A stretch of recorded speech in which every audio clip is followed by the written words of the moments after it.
intelectual. Vamos a hacer una recapitulación porque no hay como la clase presencial, yo creo. Hablando de propiedad intelectual, dijimos que hay dos grandes áreas que conforman la propiedad intelectual. ¿Cuáles son?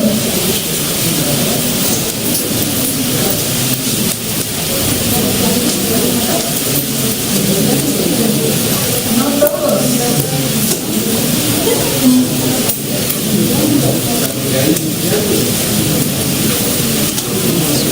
El derecho de autor es uno.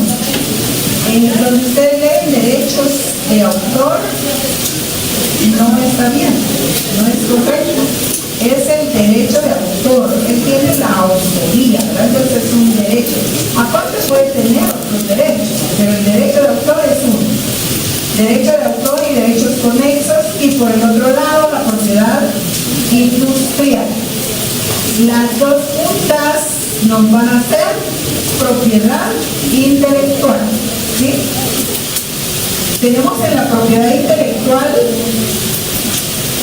los bienes patrimoniales o derechos patrimoniales y derechos morales, ¿sí? Cuando hablamos de derecho moral, hablamos de derecho de autor, ¿verdad? Porque ¿cómo cuantificamos la creatividad de un ser humano?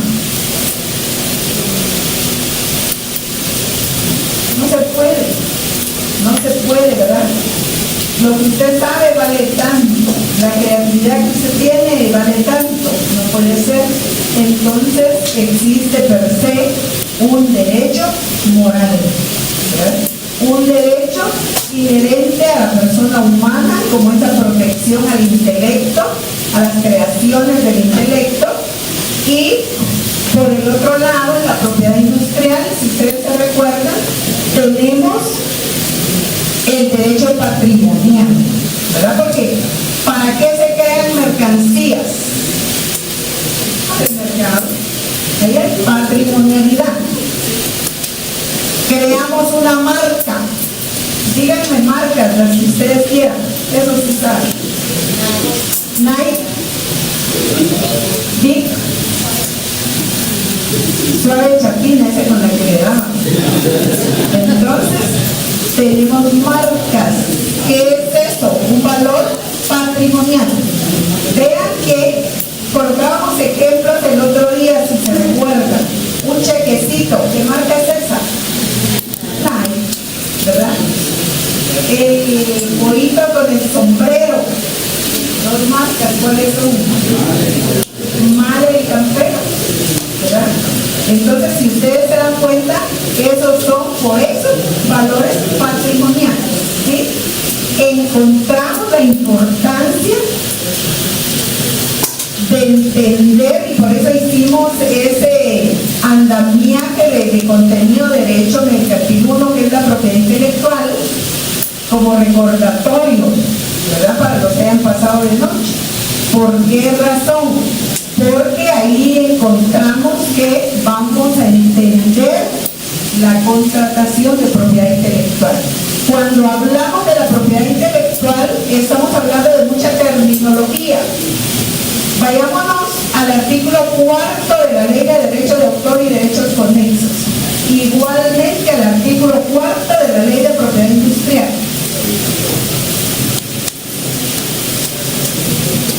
¿Qué se lee en el epígrafe de esos artículos? ¿O no tienen la ley?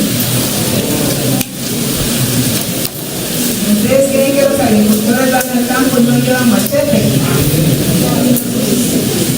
Terminología. Terminología. ¿Qué tiene su ley? Terminología. Muy bien. Leamos los primeros 5 términos. Todo el epígrafe de derecho de autor. Pongan atención, jóvenes.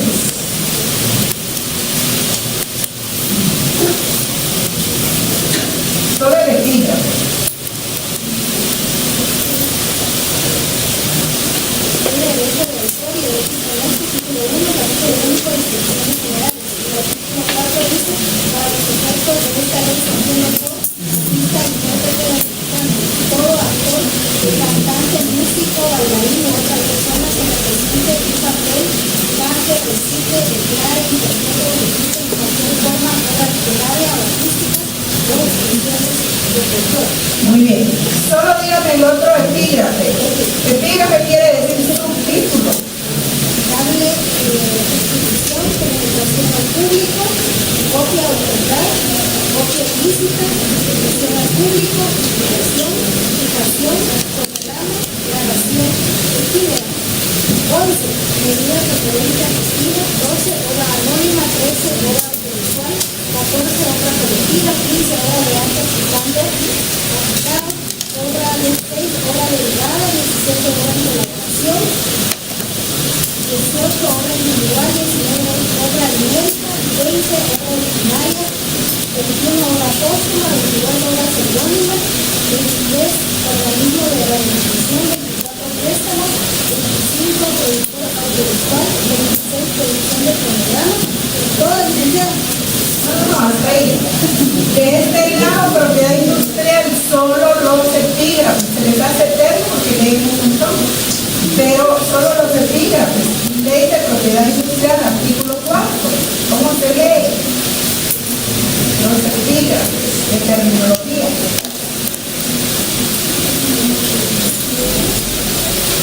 Nadie tiene ley de propiedad industrial.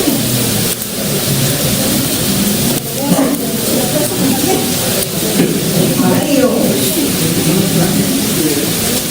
No, si me creo, eso es lo peor. A los efectos de esta ley se entenderá por denominación de origen, diario oficial, diseño industrial, emblema, expresión o señal de publicidad, indicación geográfica, invención, marca, marca colectiva, marca de certificación, modelo de utilidad, nombre comercial, patente, procedimiento, producto, proceso empresarial, siglo distintivo, siglo distintivo. Si ustedes escuchan esta terminología y la entienden, van a tener facilidad de entender propiedad intelectual. Así es como tienen que aprender a estudiar ustedes para su privado. Ahora bien, si ustedes se dan cuenta, en propiedad intelectual tenemos contratación. Contratación desde la perspectiva del derecho mercantil, desde la perspectiva de propiedad intelectual. Cuando hablamos de contrato de edición, hablamos de contratación en específico de propiedad intelectual. Está como ese gran componente que es el derecho mercantil. Entonces lo vamos desglosando desde ahí. Encontramos, decíamos que el contrato de edición va a estar regulado en la ley de derecho de autor y derechos conexos. Alguien que nos ubique dónde está ese contrato. Ese ejercicio ya lo hicimos. Artículo 84. Léalo por favor, Marta Lucía.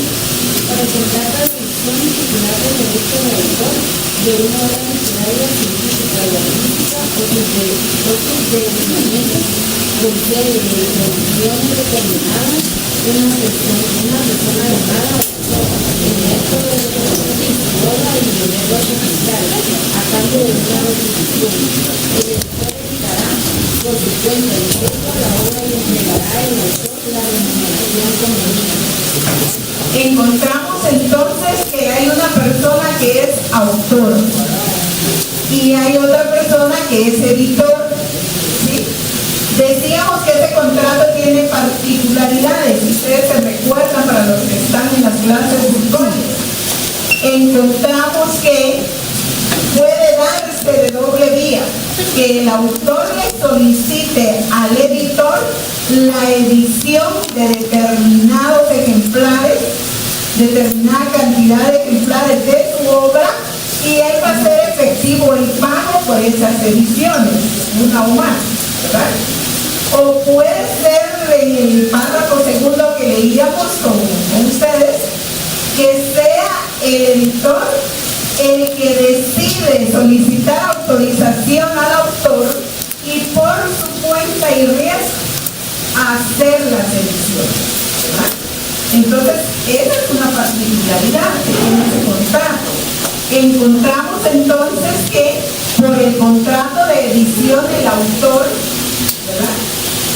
solicita al editor o le pone a su disposición la obra para que sea editada.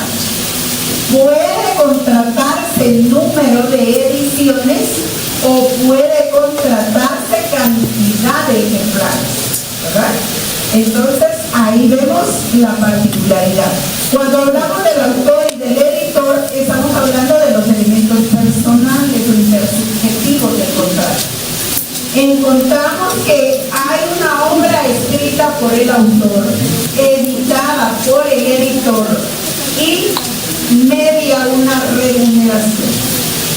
Ahora que hay otra particularidad, si es el autor el que solicita las ediciones para sí y después él determinar qué hace con su obra editada, entonces le va a ser efectiva la remuneración al editor. A contrario censo, está en el párrafo segundo de ese artículo que se leyó. Si es el caso que el editor bajo su cuenta y riesgo edita la obra, entonces a cambio de esa autorización del autor le va a hacer efectiva el editor al autor la remuneración.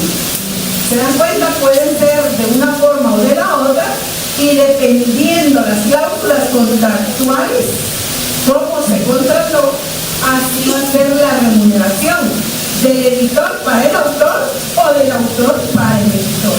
¿Se dan cuenta? ¿Sí entienden esa parte?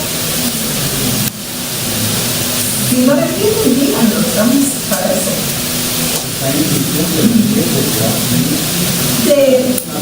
De que asume las partes. En principio, aquí no sería tanto riesgo, sino es cuestión que el autor propietario de su derecho de autoría decide editar su obra. ¿Para qué? ¿Para quién? Eso no importa, ¿verdad? Entonces el editor va a realizar la edición o las ediciones o los ejemplares a cambio de remuneración. ¿Tiene ahí riesgo el editor? No, ¿verdad? Ahora bien, si el editor es quien decide pedir la autorización al autor y editar la obra, media también la remuneración, solo que del editor al autor. ¿Se dan cuenta? Puede ser que sea del autor al editor o puede ser que sea del editor al autor. ¿Qué va a determinar eso? Las cláusulas contractuales. ¿Cómo contratamos editor y autor? Así se va a cumplir el contrato. Encontramos además que hay un elemento formal. Aquí se ve cristalinamente clara la libertad de contratación. ¿Por qué? Porque la ley establece por escrito. No nos está indicando documento privado, no nos está indicando escritura pública, nada. Por escrito. ¿Verdad? Entonces, ahí una vez las cláusulas contractuales del contrato de edición estén por escrito, van a ser válidas y eficaces, ¿verdad? Y van a obligar a los contratantes y les van a otorgar derechos a los contratantes, ¿verdad? O sea, los efectos del contrato. ¿Por qué decimos que el contrato de edición es típico? Bilateral, consensual,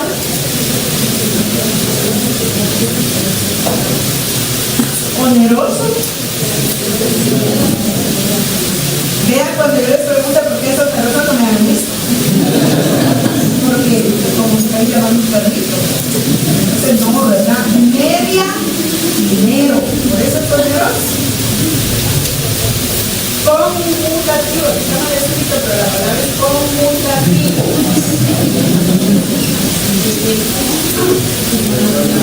Conmutativo, ¿por qué?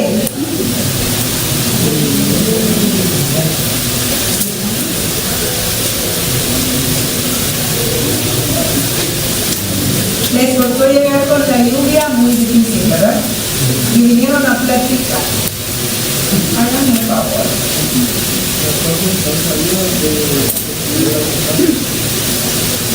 porque hay gravámenes, porque eso hay onerosidad, porque hay obligaciones, porque hay derechos también para ambas partes, ¿verdad? No es solo porque contratan dos, sino los efectos del contrato aplica para dos, ¿verdad? Entonces ahí es conmutativo, esa es una ley que en la matemática moderna de la primaria la tuvieron que haber aprendido, ¿verdad? La conmutatividad. Encontramos entonces que es formal. ¿Por qué es formal? Si hay libertad de forma, ¿por qué es formal? Miren, parece una paradoja. Hay libertad de forma, pero es un contrato formal. ¿Por qué es formal? Porque debe constar por escrito, es decir, la libertad de forma tiene límites, ¿verdad? Entonces los legisladores determinaron que había que aplicar la libertad de forma establecida en el Código de Comercio, pero que debe constar por escrito, ¿verdad? Entonces no es contradictorio. Tenemos derechos y obligaciones para los contratantes, sí. El autor entregar la obra, revisarla bien, entregarla en tiempo, ¿verdad? El editor editar la obra en cuanto y en tanto se cumpla con los pactos contractuales. Entonces, esos derechos que están en la contratación son los que van a obligar al editor respecto del autor. O esos derechos que tiene el editor son los que debe cumplir el autor. Entonces, ahí tenemos ese contrato. Ahora bien, por ahí Marta Lucía explicaba, leía que hay obras científicas, que hay obras artísticas, que hay obras literarias, pero también hay musicales, esa no la tocamos ahí. Estas obras son objeto de la contratación, ¿verdad? Una obra científica, una literaria, una artística, y poníamos ejemplos el otro día. A ver, piensen todos en una obra científica con su autoría.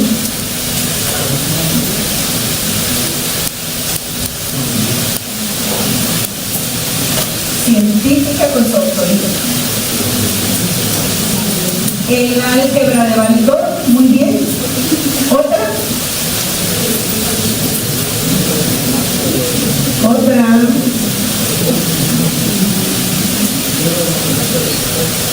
Muy bien, otra obra científica, otra.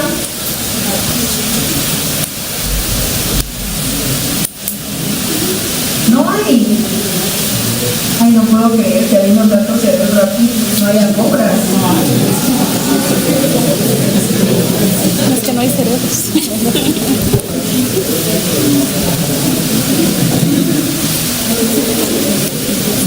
Pero si ya están en el 10º semestre, ¿cuánto conocimiento científico tendrían que tener ya? Introducción al derecho, García May, muy bien.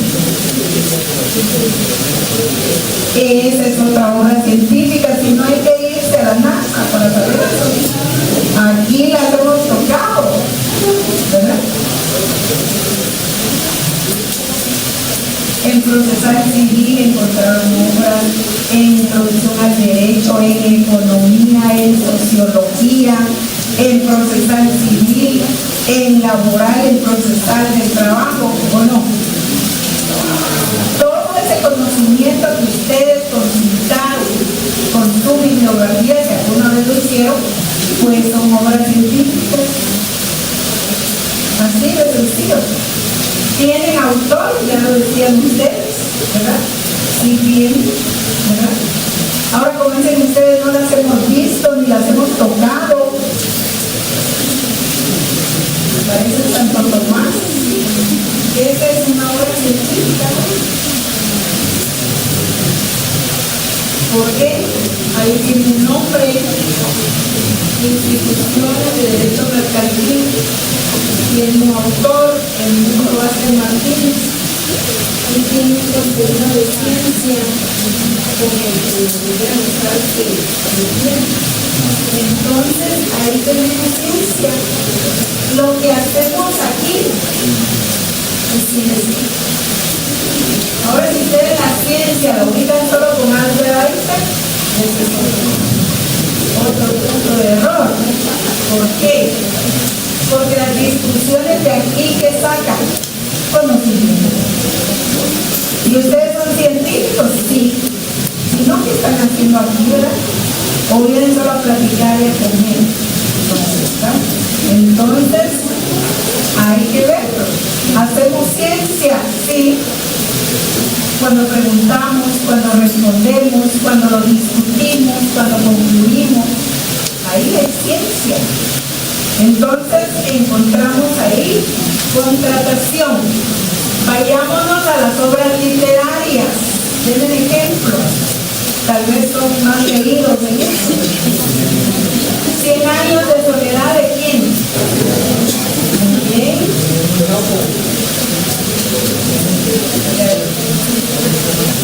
García Márquez. Ahora que está cumpliendo 150 años, ¿verdad? Otra, Carazamba. ¿De quién es Carazamba? Vaya hombre. Muy bien. Otra. Señor presidente. El señor presidente, que ya lo decían por ahí, ¿verdad? ¿Quién es el autor del señor presidente? Ah, Miguel Ángel Asturias, no hay nombre. Otra, Doña Bárbara. ¿De quién es Doña Bárbara? Sí, esa es una obra. Pero ¿de qué autor?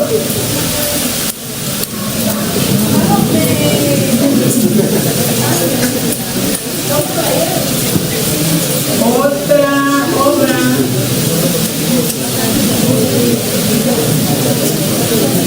Otra. Lo ven bien. Allá atrás alguna obra literaria, ya que no aportaron científicas. Tiempo Recio, ¿de quién es Tiempo Recio? Es otro premio Nobel, ¿verdad? De Vargas Llosa, muy bien. Si quieren saber de eso, vayan a la farándula española. Ahí aparece ya que no respeta la literatura. Otra obra literaria. Muy bien. También esta, solo falta la autoría. Bien. El hombre busca el sentido. También, muy bien. Entonces, si se dan cuenta, hemos visto que hay científicas, hemos visto que hay literarias. ¿Cuál sería una obra artística? La Mona Lisa, David, Capilla Sixtina, Miguel Ángel. Otra. ¿Algún artista guatemalteco? Efraín Retino, vayan al Teatro Nacional, es una obra artística.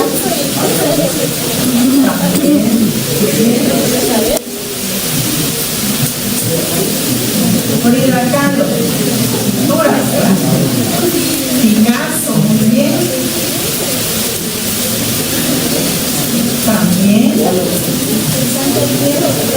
También ya vieron, ahí tenemos obra artística, ¿sí?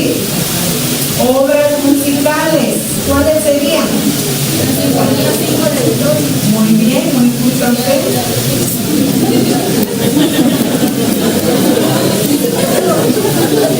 Todas las que sean obras musicales, no importa qué música oigan.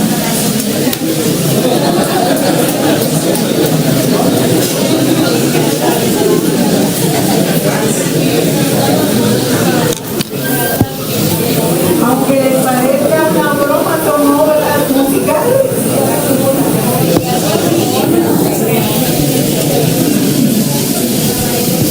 Vamos a hacer esa pregunta un viernes, a ver si no les fluye.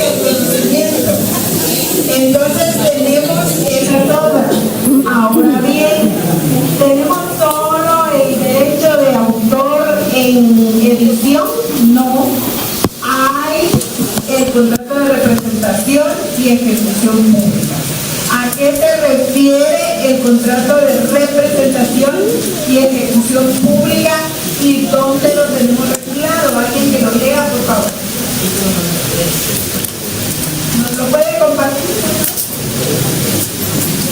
Grítale a los jóvenes de allá atrás para que pongan atención.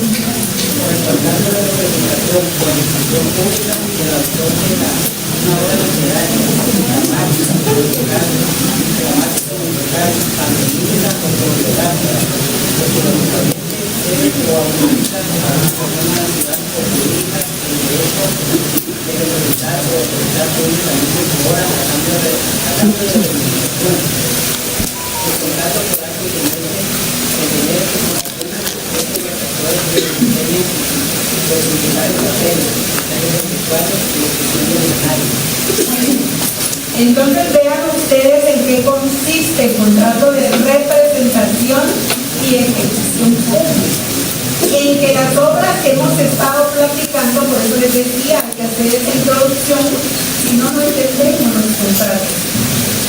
Vamos a encontrar que de acuerdo a las cláusulas contractuales, una obra se va a representar. ¿Qué significa eso? La vamos a ejecutar en vivo y en público. Por eso su nombre, representación y ejecución pública. Entonces ahí encontramos el contrato de representación y ejecución pública. Para ir al entendimiento de ese contrato, vayámonos siempre en el arte. Una obra de teatro. ¿Alguien ha visto una obra de teatro? ¿En algún momento, aunque sea parte? Sí, sí la hemos visto.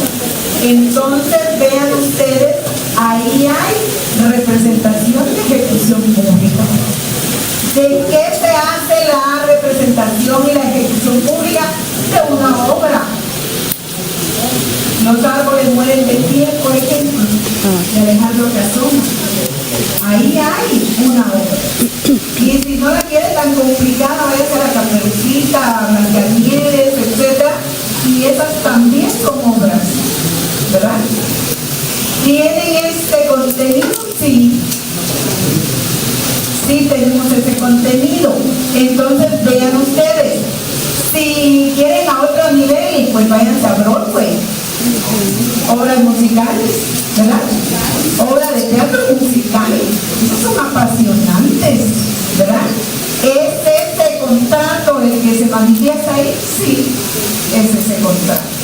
Entonces encontramos ya que por medio del contrato de representación y ejecución pública se va a hacer representar una obra, ya sea científica, que puede ser, ya sea literaria, ya sea musical, ya sea artística, o de una manera ecléctica.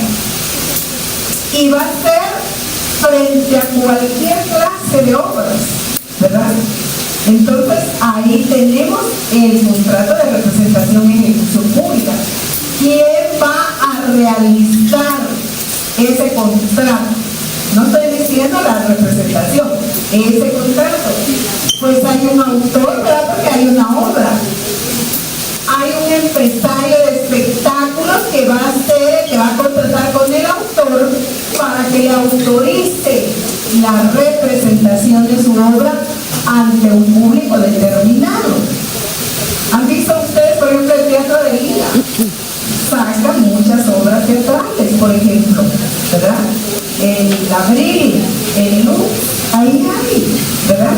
Entonces encontramos que media un empresario de espectáculos que va a contratar con el autor de la obra, el autor a través de ese contrato va a autorizar que haya una ejecución pública de su obra, de la obra de su autoría. ¿Qué elementos reales se van a contener en ese contrato? La obra del autor, ¿verdad?, que se va a ejecutar, y la remuneración como precio que va a cobrar el autor por la representación de la obra del autor. Encontramos a su vez, si ustedes se dan cuenta, que el elemento formal de este contrato es igual que el de emisión. Ahí ya llevan un ahorro de estudio. Es por escrito y con libertad de forma. Entonces tenemos la libertad de forma que se manifiesta dentro de los límites de lo escrito, ¿verdad? Cuándo se va a presentar la obra, dónde se va a presentar, cuánto va a ser la remuneración de el empresario hacia el autor, el número de representaciones que se autoriza, el tiempo que se autoriza, si hay horario de autorización, etcétera. Eso va a estar contenido en el contrato. ¿Por qué nos vamos a las mismas características? Si ustedes se dan cuenta, ustedes que quieren evitar la fatiga para estudiar, es típico, está regulado en la ley de derecho de autor y comercio. Es bilateral, tenemos ahí el autor y el empresario. ¿Es consensual? Sí, porque llegan a un acuerdo y tan pronto lleguen al acuerdo, se le da forma al contrato. No importa que en el mes Cascanueces, por ejemplo, se contrata ahora, pero se presenta en diciembre. Ah, bueno, pues eso no importa. Así se está contratando, es consensual, ellos ya se pusieron de acuerdo, autor y empresario. Oneroso, media remuneración, sí. Media un precio, sí. Ah, bueno, ¿es el precio de las entradas? No, es el precio de la autorización por el autor. ¿Es conmutativo? Sí, porque hay obligaciones para ambos contratantes, ¿verdad? Nacen derechos para ambos contratantes. ¿Es formal? Sí. ¿Por qué es formal? Porque debe ser por escrito, en los términos que quieran, pero por escrito. Tenemos el contrato de fijación de obras. Decíamos aquí, por ejemplo, ¿qué obras podrían ser representadas?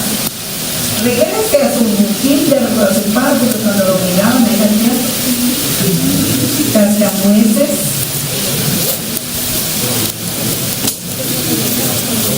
Caperucita Roja, el Cordero de Montecristo,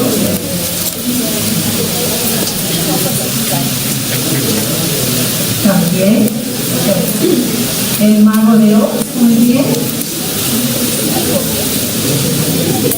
el señor presidente, casi lo llevan un obligado, ¿verdad? Ajá, pero igual es teatro. Ajá. A mí me gusta el de teatro musical. Entonces, todas esas obras son ejecución pública. ¿Por qué? Porque se ejecutan para un público determinado. ¿Se ha fijado que dice obras para niños? ¿Verdad? Obras para todo público. Aquí está bien. Tenemos un tercer contrato que es el de fijación de obra. Encontramos que esos contenidos que hemos estado hablando del contrato de edición y del contrato de representación y ejecución pública se pueden fijar en soportes electrónicos, ¿sí o no? Sí. De hecho, cuando vienen ustedes para acá con ese tráfico imposible, ¿qué hacen? Están escuchando esas obras, ¿verdad? Entonces encontramos ahí, ¿en dónde está regulado el contrato de fijación de obra? A ver quién lo tiene. ¿Lo puede leer, por favor?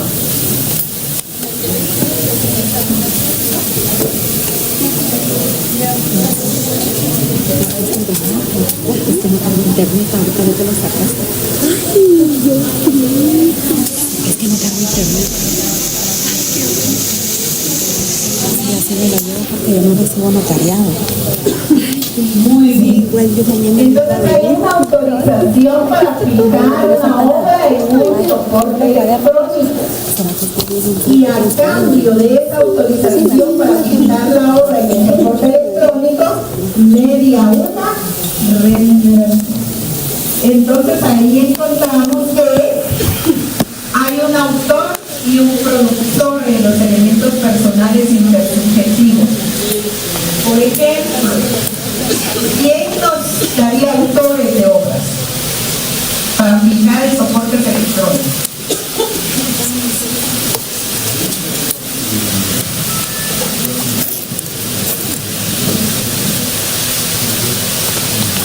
¿No será ahí los autores? El compositor, por ejemplo.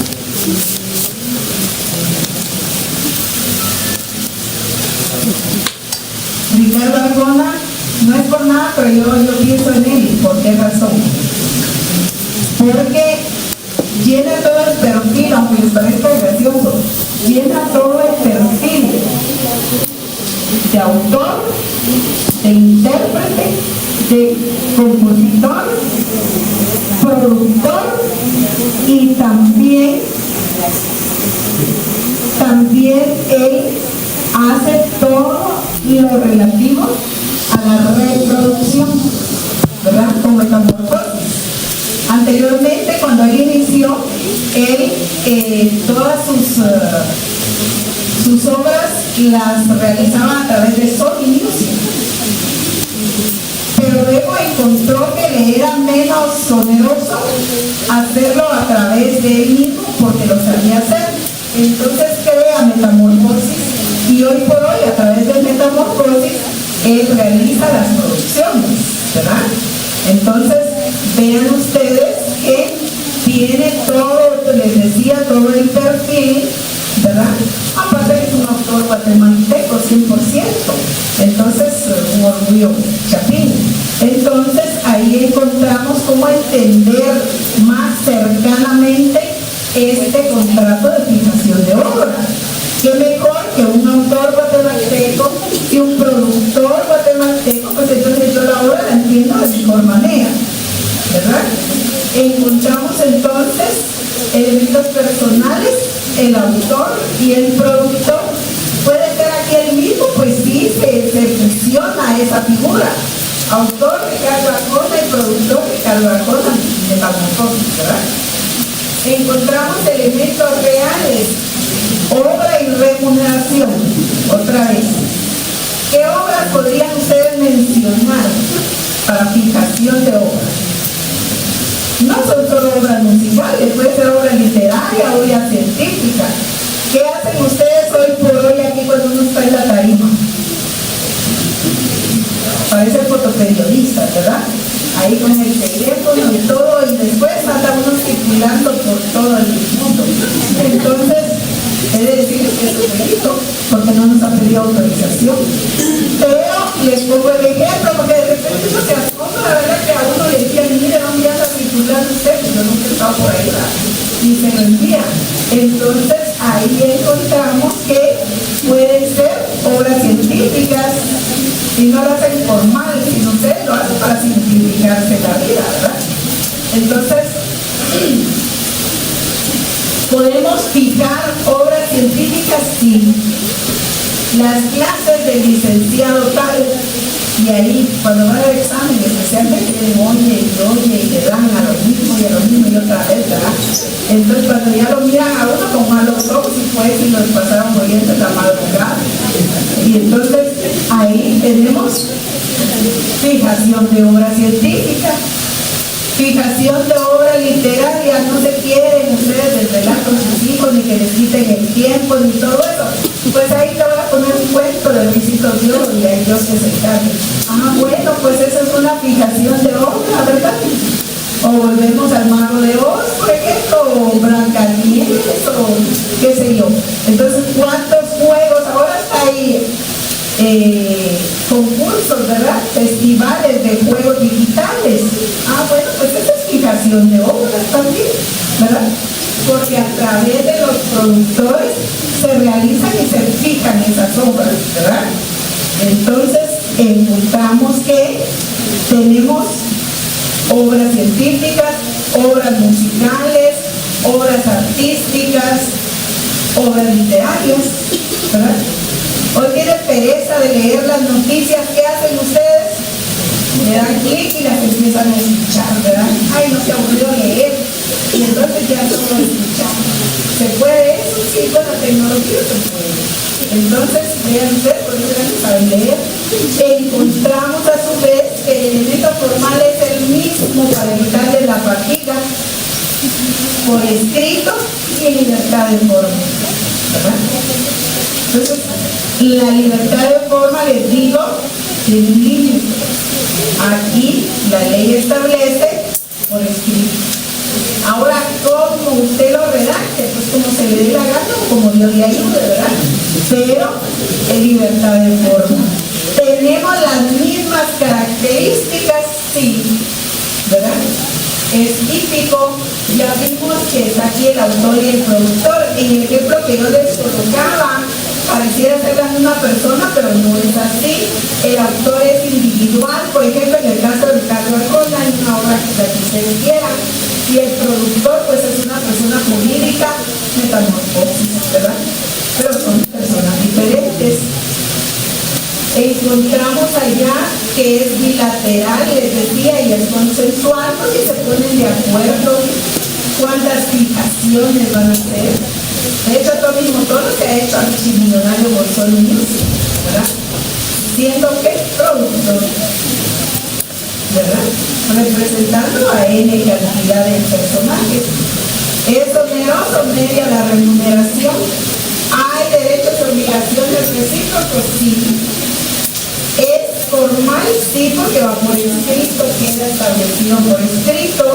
Y finalmente tenemos los efectos que produce el contrato, los derechos y obligaciones. ¿Cuántas reproducciones? ¿Cuánto tiempo?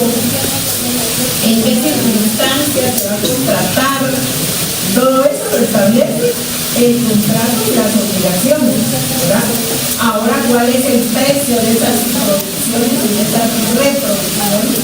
Pues eso lo establece los efectos del contrato, ¿verdad? Y ahí estaríamos hablando de la contratación de derechos de autor y derechos conexos. Cuando hablamos de intérpretes, ejecutantes, representantes, etcétera, estamos hablando de derechos conexos. ¿Se establecen esos derechos conexos en el contrato? Sí, ¿verdad? ¿Y cuántos van a ser los ejecutantes? Si hay intérpretes, ¿quiénes van a ser?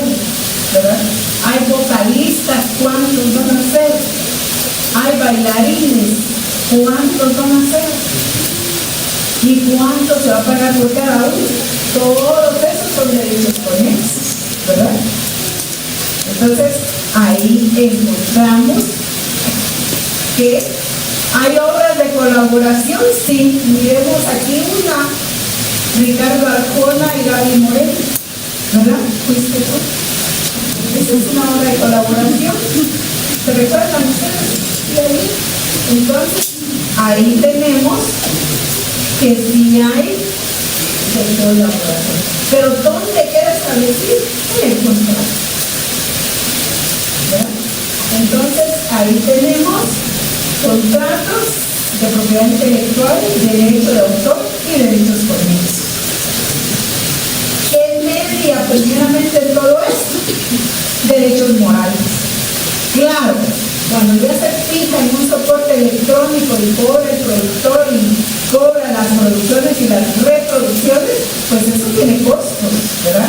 ¿Y para qué lo hacen ellos? Para rentabilidad, para ganancias.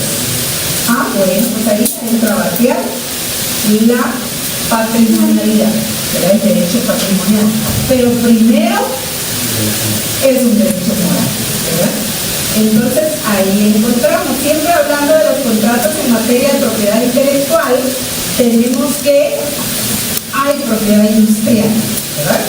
Hay propiedad industrial y entonces si ustedes se van al artículo 45 de la ley de propiedad industrial, encontramos el contrato de licencia de uso de marca. Pero primero ya nos dijeron qué son las marcas, ¿verdad? Ya poníamos ejemplos, un chequecito que dice que es Nike, el sombrerito del pollo, pues es campestre, ¿verdad? El Entonces, ahí tenemos marcas.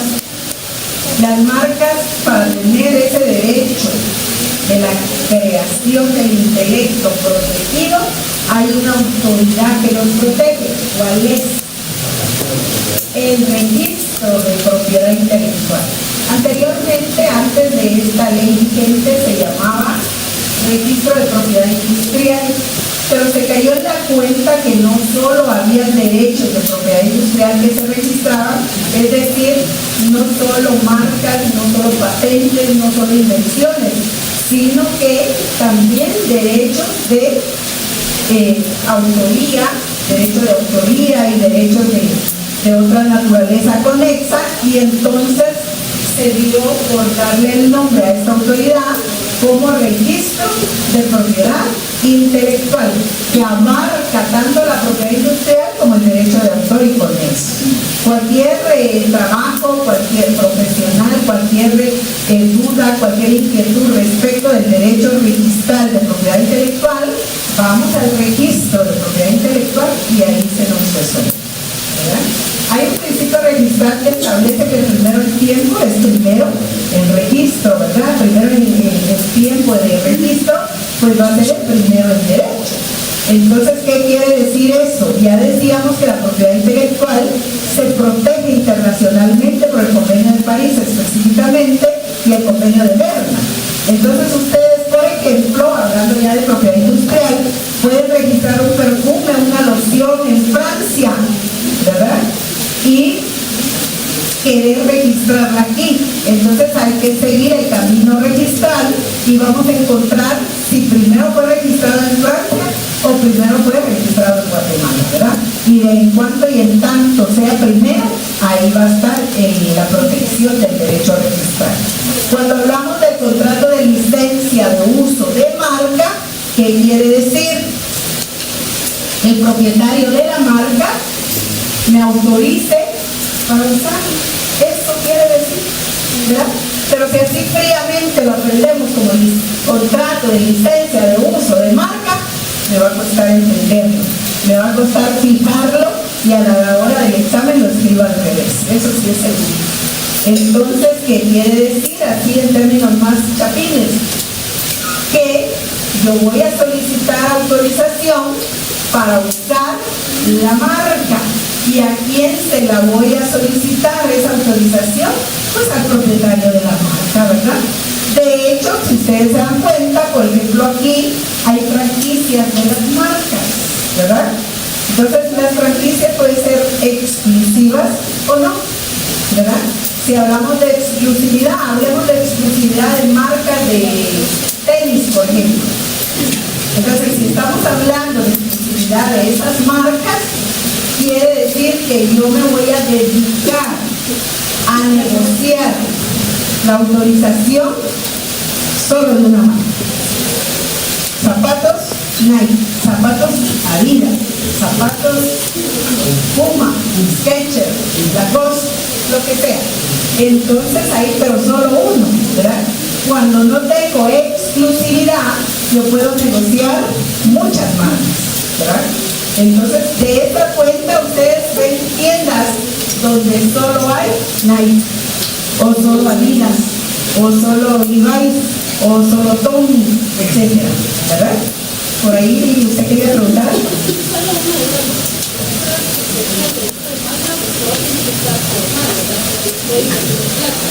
Pero se ve un caso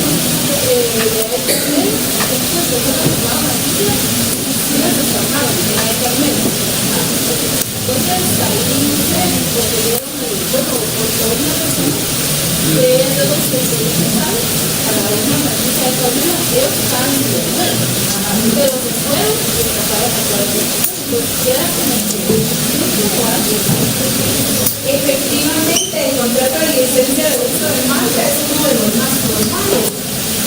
Siempre volvemos a que sea por escrito, conforme lo determinen los contratados. Entonces, depende con quién están contratando, ¿verdad? Eso es como si usted, con todo el respeto que hay algún colombiano aquí, pero si usted contrata créditos con los colombianos, ¿verdad? Entonces, las condiciones son unas Entonces se ha tenido que regular al respecto y han habido casos procesales por eso. Entonces depende con quién se contrata, ¿verdad? Ahora todos los colombianos son así, no, ¿verdad? Porque el banco es de colombiano, pero eso se rige por la superintendencia de banco. Entonces es otro nivel. Pero yo prestamista colombiana, entonces soy de Colombia. Entonces, pero pasa solo con esa nacionalidad, pues no, ¿verdad? Es un ejemplo concreto que se puede colocar. Licencia de uso de marca. ¿Cuál marca va a ser? ¿Verdad? Por ejemplo, aquí hay una marca exclusiva que la ha tenido en cantidad de años una familia. Y usted tiene una franquicia de McDonald's, lo siento mucho, ¿verdad? Entonces, usted solo va a consumir McDonald's, pero la licencia de uso de marca es carísima. Entonces, en principio tienen ellos la exclusividad, ¿verdad?, de la marca. Pero en esencia es esa también. Entonces, ¿en qué vamos a cifrar la licencia de uso de marca? Pues como su palabra lo indica, en una marca. La que usted se le ocurra, la que usted quiera, solo es de comidas chatarra, de comida rápida, no. Miremos otra franquicia que nos otorgue licencias, que no sea de comida rápida. Adidas, Sherwin-Williams, Volvo, ¿verdad? Podría ser, pero eso es interna. Pero casi no la manejamos. Entonces encontramos que licencia de uso de marca. Ahora si hablamos de Cementos Progreso, ¿es una marca? Sí. Ingenio Pantaleón es una marca, sí. Y así podríamos ir. Caña Real, exactamente. Entonces, licencia de uso de marca. Lo que tenemos que ver es que las marcas pueden ser internas y pueden ser externas, ¿verdad? Entonces, Cafetalito, marca interna, Campero, marca interna, para franquicia interna, Progreso también. Todo eso es interno. Pero si ya ustedes me dicen Adidas, por ejemplo, Nike, Sherwin-Williams y otras, esas son el Kentucky Fried Chicken, por ejemplo, esas son externas, ¿verdad? Son extranjeras. Entonces encontramos que con el contrato de licencia de uso de marca hay una persona que se denomina licenciante que otorga la autorización para el uso de su marca o de la marca de su propiedad a otra persona. Por favor, no me vaya a decir, porque eso escriben muchos ustedes, licenciado. No, licenciatario, ¿verdad? Entonces esos son los elementos personales del contrato de licencia de uso de marca: licenciante y licenciatario, ¿verdad? Elementos personales. ¿Qué es lo que el licenciante le autoriza o le da licencia al licenciatario? El uso de la marca a cambio de un precio por remuneración. Encontramos igual que todos los demás contratos, debe ser por escrito. Ahora, si ustedes me dicen documento privado, escritura pública, si ustedes son de los notarios así que saben mucho, pues a lo mejor van a decir escritura pública, porque se imaginan en la licencia del uso de una marca, para que no pase lo que decía la compañera, ¿verdad? Estos contratos son tremendamente onerosos, ¿verdad? Son onerosos en sus características. Entonces, ¿qué tenemos que hacer? Pues tener el cuidado de una sana y sabia contratación, es decir, el profesional que asesore esta licencia de uso de marca tiene que saber bien a qué se está metiendo, ¿verdad? De manera tal que el licenciante tenga garantizados sus derechos y el licenciatario también. Imagínense. Con respecto al licenciante,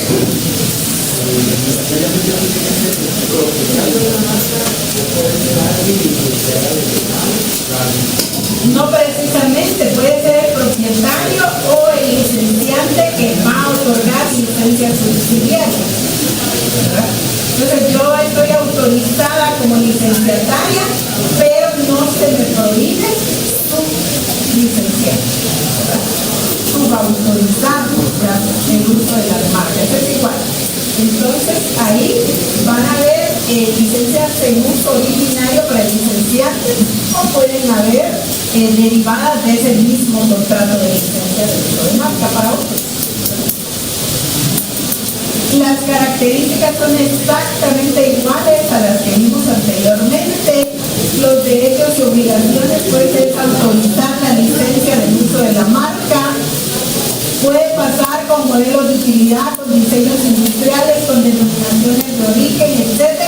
Sí, una vez sea la marca, ¿verdad? Entonces, por ejemplo, una denominación de origen, queso Parma. Usted va a distribuir queso Parma, ¿verdad? Pero no Parma de Francisco, sino Parma de Parma, ¿verdad? Entonces, ahí tenemos el queso italiano, ¿verdad? Pero también puede ser a lo interno, sí, el queso de Zacapa o Zacapa Centenario, que les gustará más a ustedes. Entonces, hablando de marcas, entonces no, pero hoy todavía es. Entonces, ahí tenemos marcas, todo sea por la marca. Entonces, tenemos ahí cómo se va a usar la marca, cómo se va a autorizar el uso de la marca y por cuánto se autoriza el uso de la marca. No solo por cuánto de plazo, sino por cuánto de dinero, ¿verdad? Que son millonarios, ¿verdad? De dólares. Entonces, ahí estamos con los contratos de propiedad intelectual. ¿Alguna pregunta, alguna duda o inquietud? No. Nos quedamos hasta